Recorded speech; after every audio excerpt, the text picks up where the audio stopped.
Hey everyone, how's it going? Thanks so much for tuning in.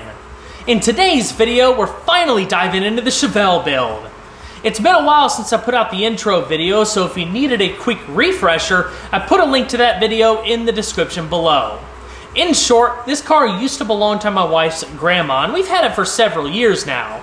The intention was to always bring it to YouTube, but I really haven't had the capacity to dive into a project this intense up until this point. So of course, we're very excited to get started. The thing is, most people out there don't see a whole lot of value in fixing up a four-door Chevelle because too many doors. But that's one of the main reasons why we've come to really like this car, is just because you don't see a whole lot of four-door Chevelles anymore, and we just wanted to do something different. That being said, from a value perspective, what we plan on doing to this car makes absolutely no sense whatsoever. This is a 100% passion-driven project. We want to do a full frame-off Restomod. Classic looks inside and out with all of the modern underpinnings to make it fast, handle good, look good, and of course be reliable enough to daily drive and take on trips. So the focus of this video, to kick things off, is going to be gutting the entire interior because there's some floor pan work amongst all of the other metal work that needs to be done, and I feel like it's a really good place to go ahead and really sink my teeth into it. So without further ado, let's start tearing into some stuff. I'd also like to extend a very special shout out to Original Parts Group for their interest in partnering with me on the restoration side of this build. They offer pretty much anything and everything that you need to redo one of these cars from the ground up. It's pretty awesome. A big thanks also to O'Reilly Auto Parts and Valvoline. Together, with the support of all of you watching the series, we're gonna have a whole lot of fun with this one.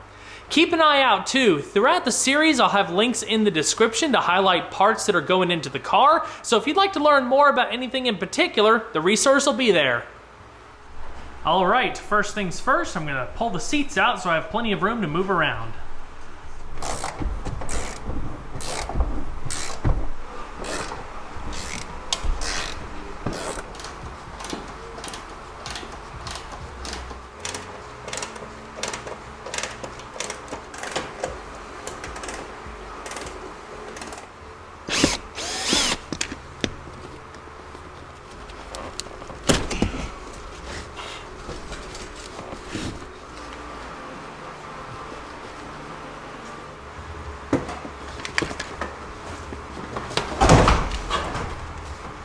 That was more difficult than it looked.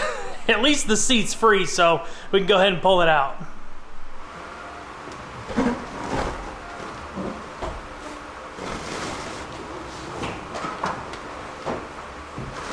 Golly, this thing's huge.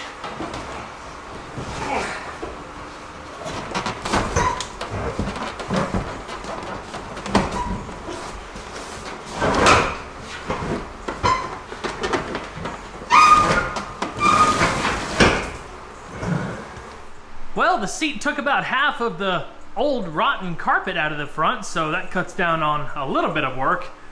I'm glad that's out of the way. That was a chore.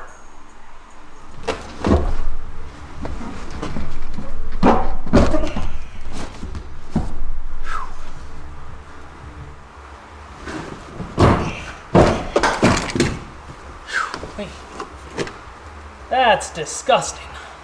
Oof. I think this car played host to a lot of mice and squirrels over the years because it is absolutely disgusting in here. After I get this seat out, I think I'm going to have to do a nice deep cleaning before I go crawling in all over this mess.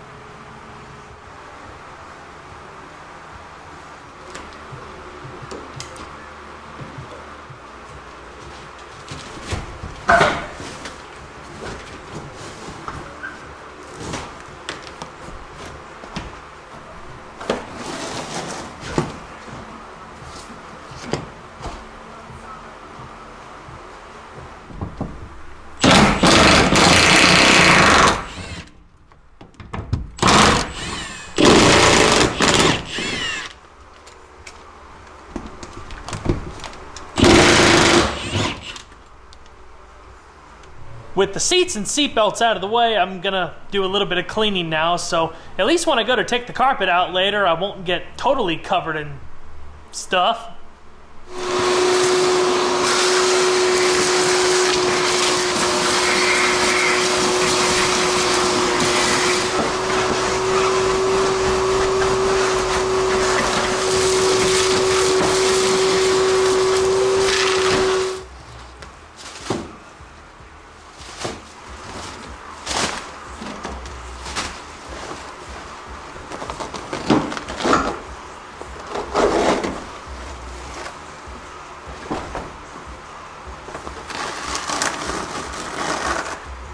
Just about got the front cleared out.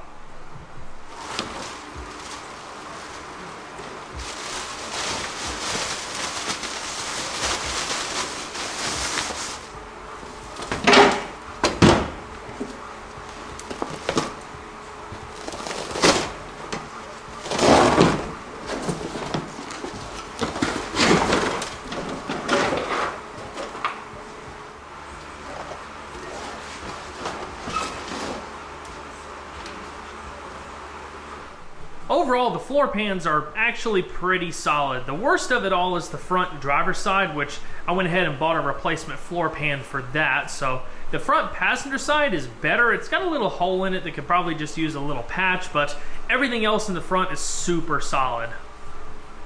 The rear floor pans are in amazing shape. There's a little bit of surface rust at the outside edges, like where the seat corners were.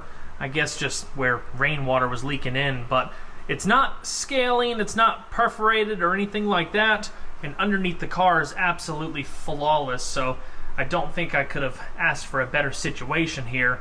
Judging by the condition of everything, I don't think we're going to find any nasty surprises underneath this factory sound insulation, but that is the next task. Let's go ahead and rip all this out.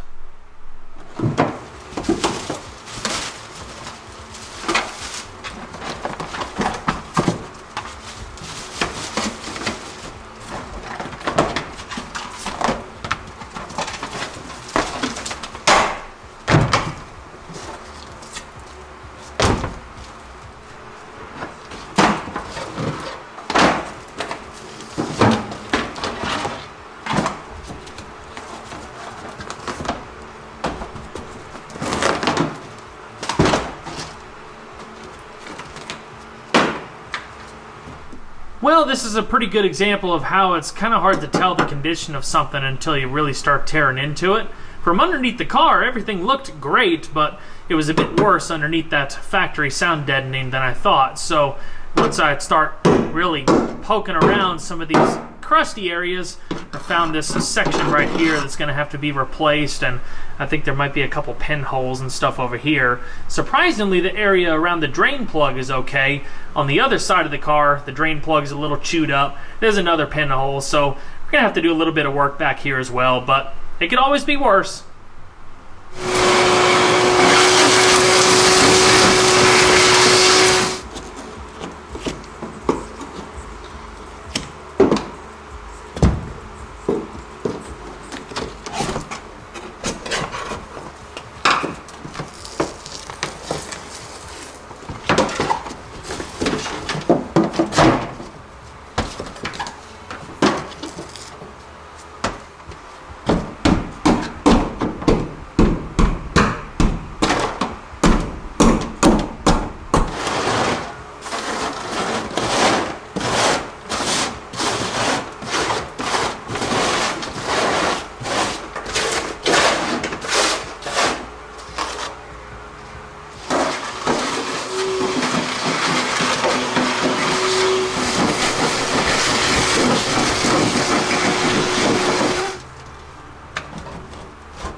Well, this is kind of unfortunate. The worst spot of rust on the entire car is around this rear window. I talked about it in the last video, Basically, the side channels and the bottom channel along the trunk are completely rotten away. And just from looking through the window, I could tell the package tray was a little rusty, but it's way worse than I thought it was. Big hole here, lots of scaling, lots of holes, and then you go all the way to the side and it's just gone. So this is not going to be fun. I think I'm going to have to replace the whole package tray. I know Original Parts Group sells a replacement package tray, so we'll have to see how that goes.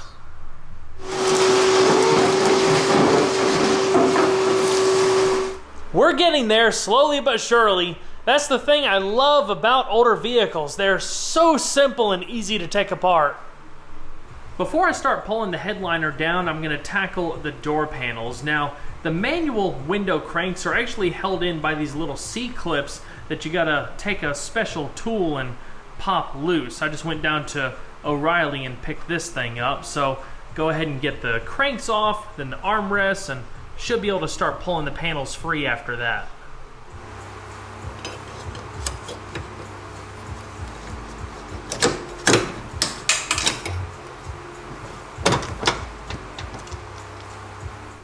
It's really not a hard thing to do, but sometimes it gets a little tricky lining up the tool with the C-clip, but there you have it.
Well, the interior is pretty much stripped at this point.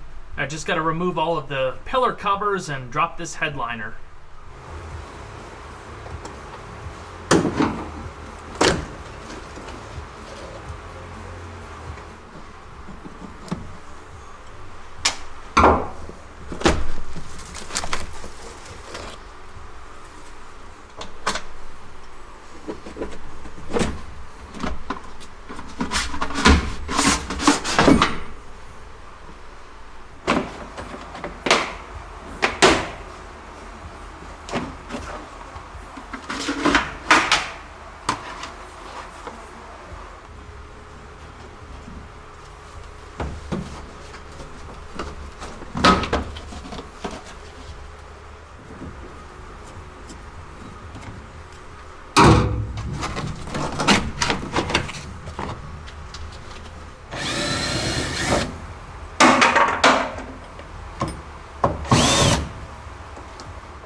Well everyone, I think that is just about gonna wrap it up for this video. The car is totally stripped with the exception of the dashboard. Honestly, this will probably be the easiest part of this whole build. There's a lot of work to do. Like I said at the beginning of the video, my wife and I have been very much looking forward to this build for quite some time. I'm more so excited about it for the experience because I've always wanted to get into more intense restoration work like this when it comes to, you know, body work, metal repair, all of that. So this is going to be an awesome learning experience. I hope you all enjoyed the video. Please don't forget to leave a like below. It really helps the video a lot. And if you haven't subscribed already, consider doing so because there's a whole lot more content where that came from. I'll see you guys on the next one. Take care.